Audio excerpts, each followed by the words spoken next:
Hi students, today we will be discussing about few embedded peripherals, sensors, actuators and communication modules. So in previous session, we have discussed about the Arduino board and microcontroller where we can program and design a project, right? So according to the to design an embedded project, we also required few peripherals, right? Some input and output devices. So in this we will be discussing few majorly used peripherals, sensors, actuators and few communication modules. Generally we can see in few embedded projects, right?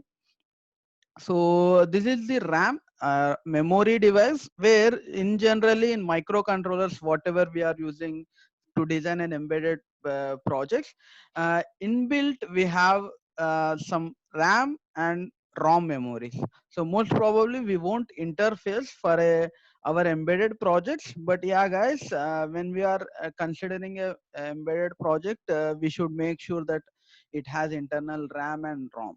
And there is a situation like we can additionally interface ROM devices in very rare cases if we are not sufficient enough, if we don't have sufficient enough memory which we have internally, right? So coming to the first major peripheral, in generally what we take, like if we start doing the embedded projects, generally we start with testing the LED. Like we'll be trying to interface an LED light and we'll be trying to blink that LED. So let us know, like LED in the sense like light emitting diode, right?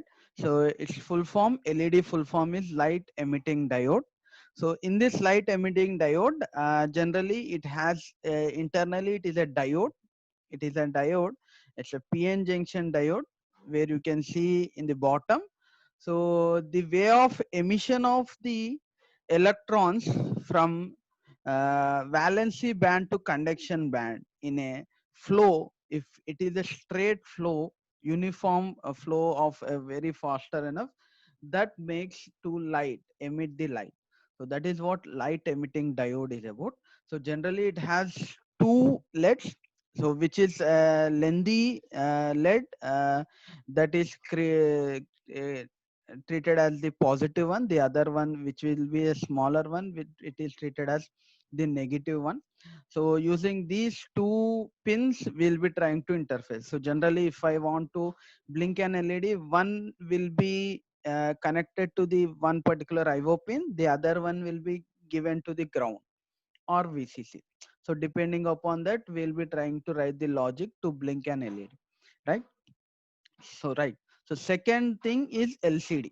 So we will be using some display module.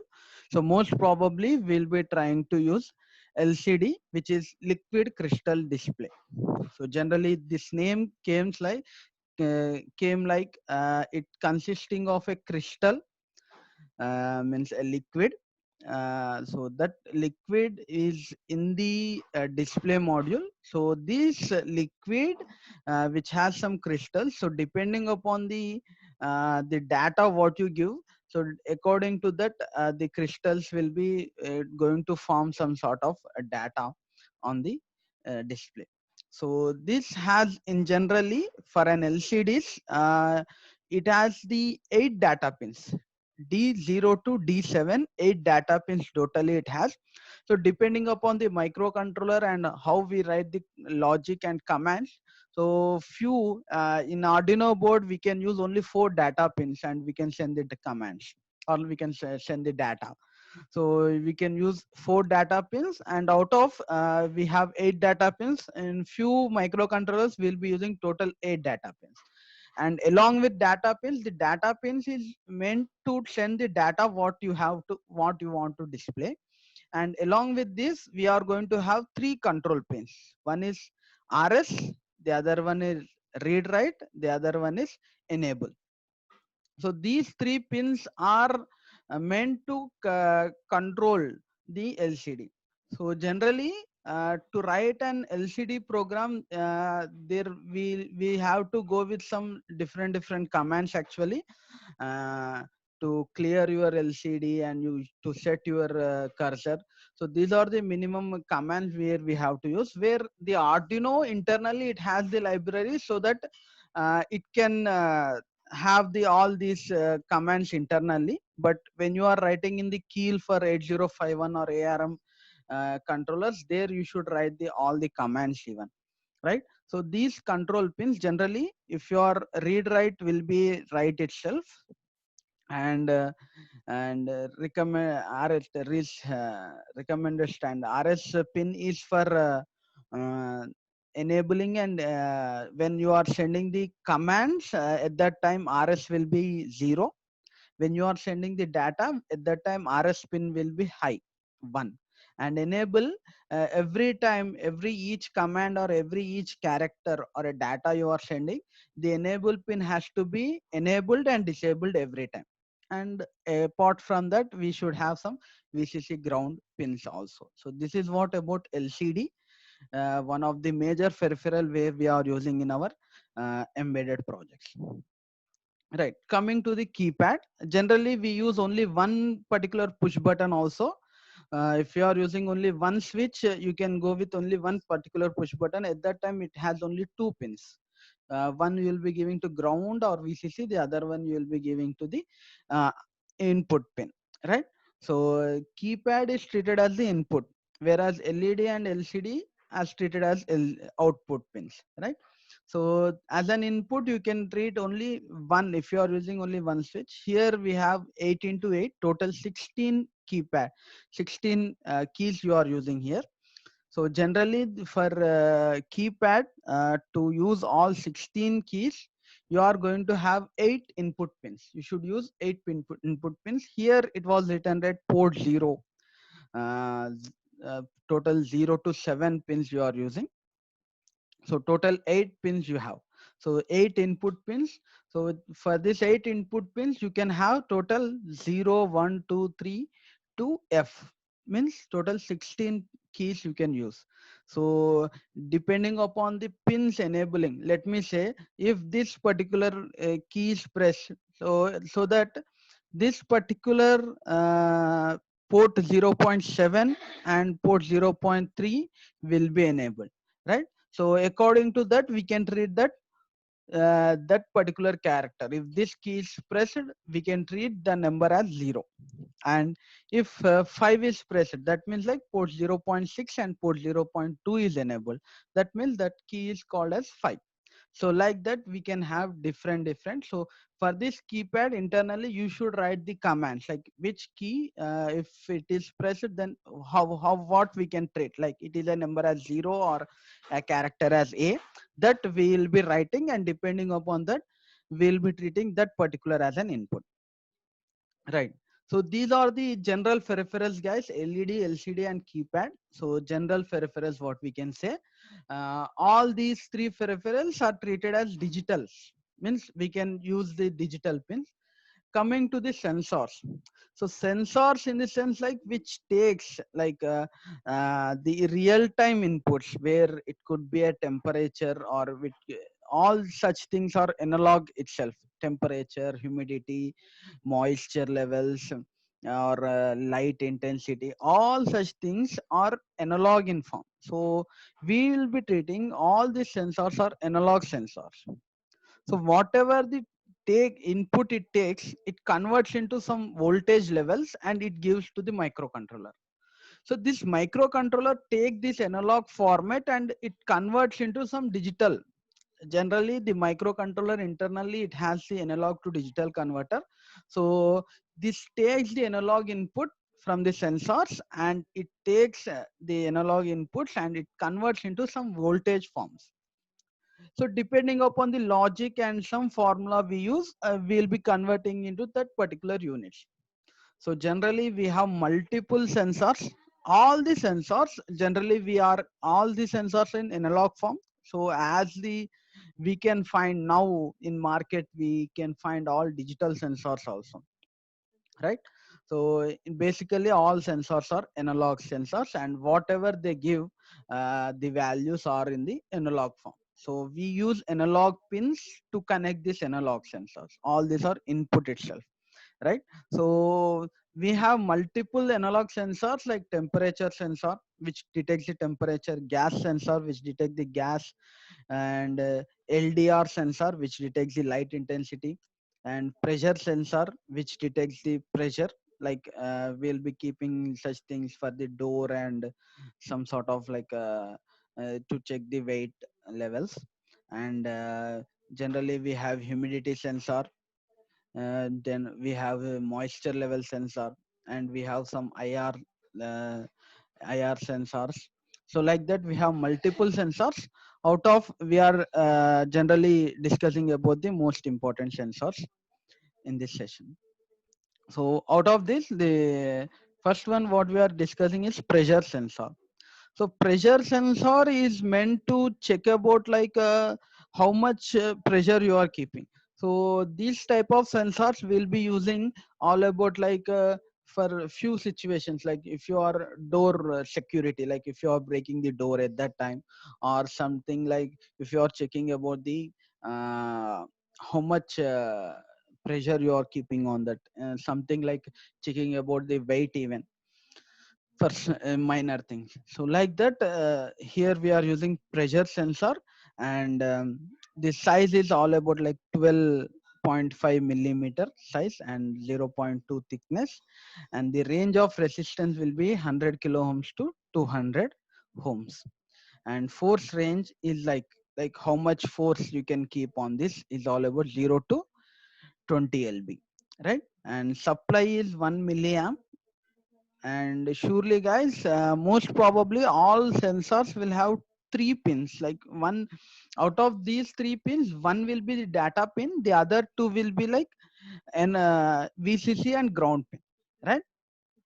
So how this four spin, this is a data sheet what you can say.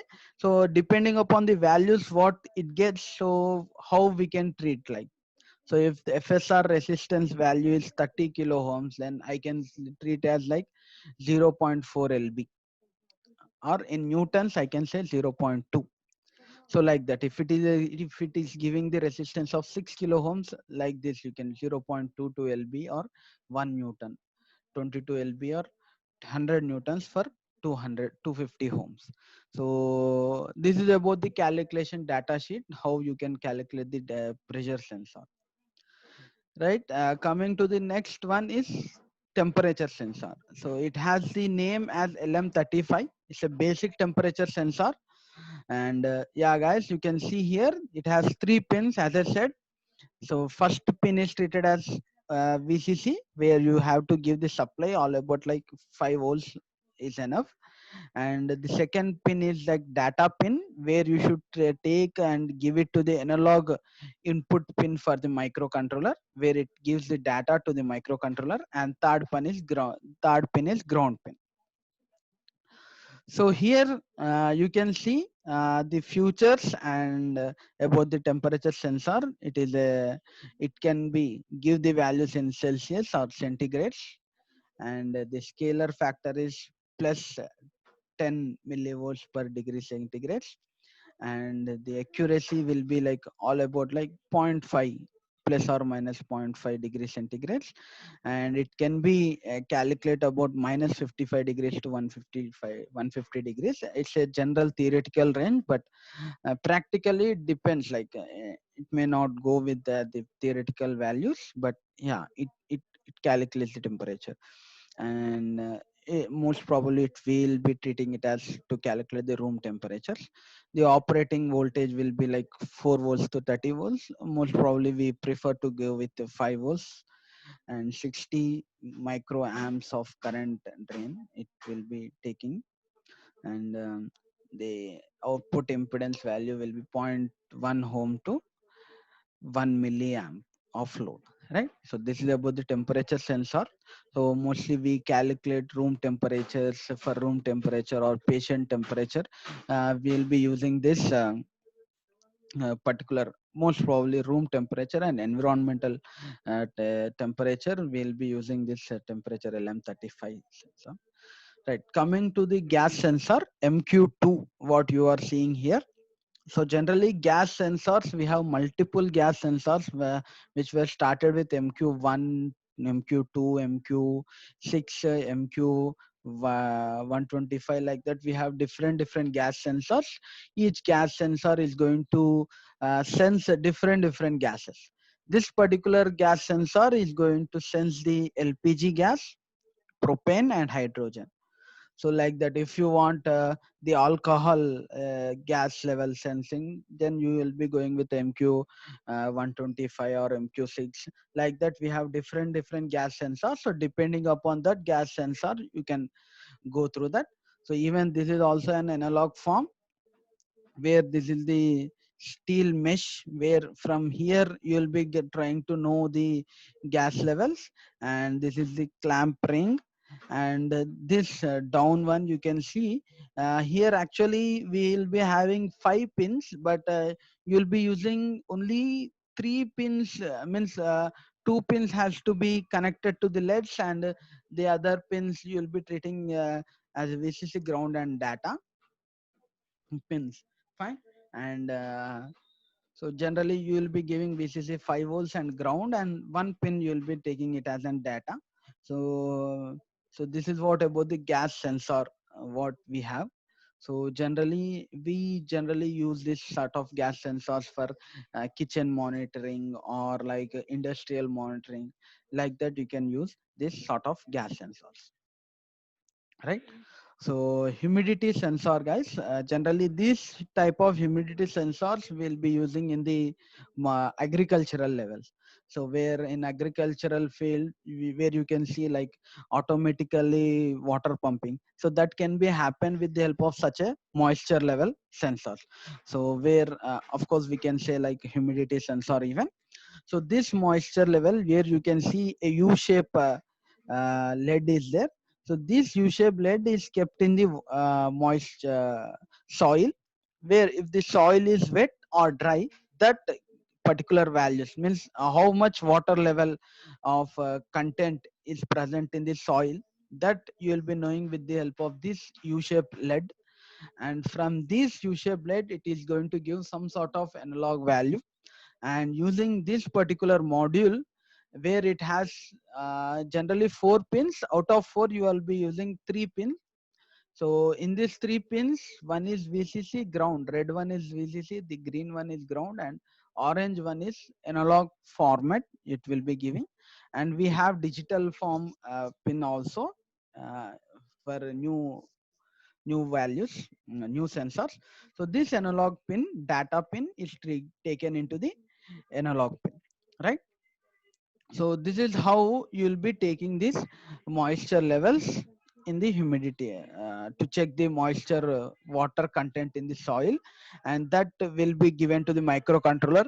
So depending upon that moisture level, we'll be trying to switch on the motor and all such things, right? So this is what the humidity sensor value lookup table, where the depending upon the voltage level, we'll be treating these values, right? So if soil moisture is dry, the value it will be giving as 300. And if the value is 300, we treat that soil is very dry enough.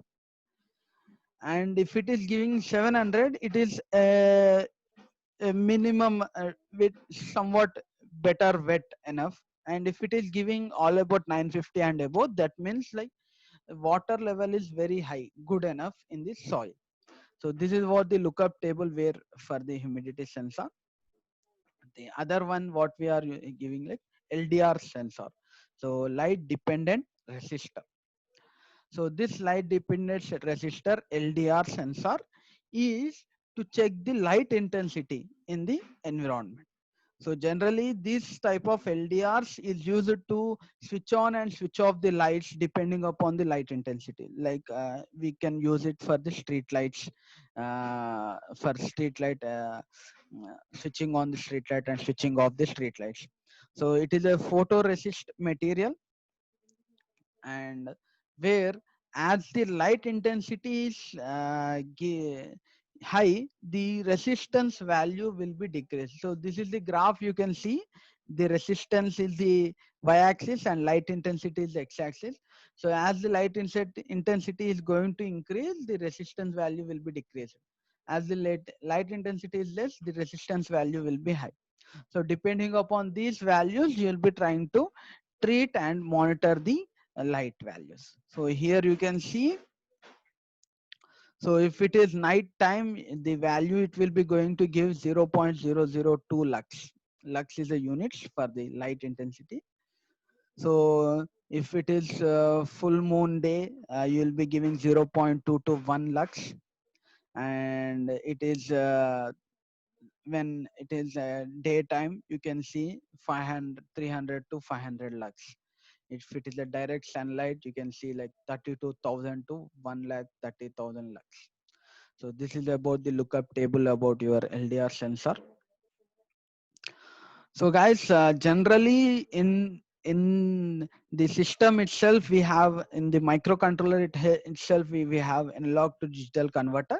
So whatever the sensors we have discussed till now, all these are like analog to digital analog form.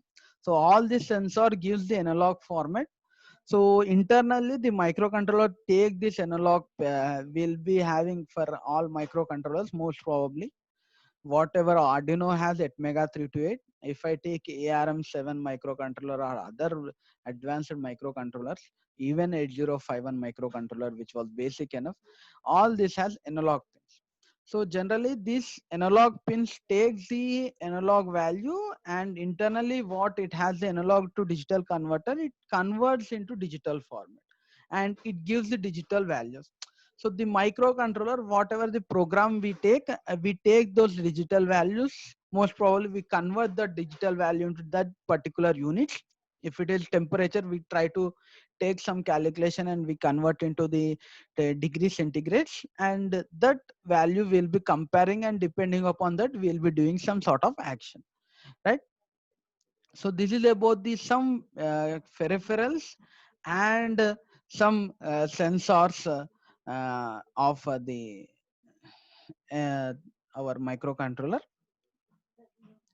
So this is one type of analog to digital converter microcontroller. Few, if I take Raspberry Pi, we don't have internally analog to digital converter. At that situation, we need to go with the analog to digital converter IC, so which is MC 3208, one of the analog to digital converter, where it has total 8 channels, channel 0 to channel 7. So we can connect uh, 8 different analog sensors. Alternately, we can take the digital out from here, and you can connect to your particular microcontroller. So this is what the analog to digital converter IC what we have. Fine. So this is about the accelerometer, where it is going to give 3 different values, guys. So generally we use I2C protocol for this to connect this accelerometer, where it is giving the gravity. Generally this sort of accelerometers will be trying to use for uh, gravity. Most probably it is helping for drone purpose. So if you want to lift the drone, at that time you should check the all x and y and z directions to lift the drone. And at the same time, we can use these things to, with the help of hand, if you want to control something, or if you want to uh, monitor something. So at that time you can take this accelerometer, you can connect to your hand, and if you change the direction of your hand depending upon that direction, this particular accelerometer values will be going to change, right? So this is about the accelerometer. In the same way, you have the gyrometer also. So accelerometer and gyrometer are bit same enough, and this is also going to give the gravity values of this thing. In the next session, we'll be discussing the actuators and few communication modules.